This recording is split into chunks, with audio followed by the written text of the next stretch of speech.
The NBA implemented some rule changes during the offseason, and with those rule changes, there was a lot of debate around whether or not certain players were going to experience a drop-off in production as a result of the new rules. One of the players that was brought up pretty often as a player that would suffer a decline in output from the new rules was Trae Young. Many were under the impression that his style of play was predicated on the ability to cheaply get free throws and get to the line. Well, so far this season, he's proved that idea wrong. The Hawks, while not exactly a top team in the Eastern Conference at this point in the season, are still hanging with the rest of the teams in the East, only 3.5 games behind the 1 seed at the time of this recording. A lot of this success can be attributed to the incredible play that we've seen from Trae Young, who, in my opinion, is playing the best basketball of his career, and he's taking another leap as a player. So let's talk about why.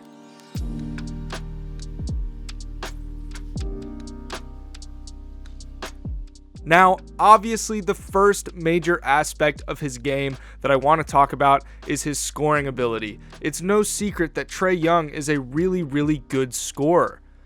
He's having by far the most efficient season of his entire career. He's also averaging more points per game than he did last year, despite the fact that many expected his scoring output to take a big hit due to the rule changes regarding drawing fouls. His three-point shooting has been absolutely stellar this year, and while he's always been considered a decent to good three-point shooter, he's actually shooting it above 35% this year. He's clocking a really solid 39.4% clip from 3 on almost 7 attempts per game. You really can't ask for much better than that. He can do it all from beyond the arc. He can hit threes off the catch, pull-ups, shots off the dribble. It really doesn't matter. He's really good at creating space due to the fact that he's such a good ball handler. He also has really good screen navigation, and he's good at making the most out of his teammates' screens in order to get a good shot. He's also been a really underrated finisher. He's deadly when given enough space at the rim because he's able to put the ball so high up on the glass that it almost makes it unblockable. His floater ability also basically seems automatic at this point. Anytime I see Young put up a floater from the free throw line or the elbow, I just assume that it's going to go in. One of the biggest points that I want to make is that Trae Young is most definitely not relying on free throws to get a good chunk of his points. As a matter of fact, he's taking the fewest free throw attempts per game since his rookie season with only 5.7. In fact, he's not even top 10 in free throw attempts per game this year. The idea that the rule changes were going to plunge him into under 20 points per game territory was naive, as it's always been clear that Young is a very capable scorer. Now, was his foul baiting last year annoying? Sure, but he's still been able to be an elite scorer despite the fact that he's no longer taking over 7 free throws per game. Really, the big thing to note about his scoring ability is that right now, there's really not an area of the floor that he's not capable of scoring effectively from. And if you're an opposing team's defense, that's a big problem. Now, let's get into the part of Trae's game that I was most excited to talk about in this video, and that's his playmaking ability. Right now, it doesn't feel like a stretch to say that Trae Young is one of, if not the best playmaker in the entire NBA. Not only do the numbers back this up, but even just watching him play and pass, you can see that he's creating insane looks for his teams, and he's masterfully using his scoring gravity to generate opportunities for his teammates. One of the things that I appreciate the most about Trae Young's playmaking ability is the fact that he really doesn't always make incredibly flashy passes. A lot of the time, it's just the simple pass that leads to the best shot. I think there are some guys in the league who overly complicate passing and try to go for highlight plays, and it can go as far as confusing the recipient of the pass. With Trae Young, that's just not the case.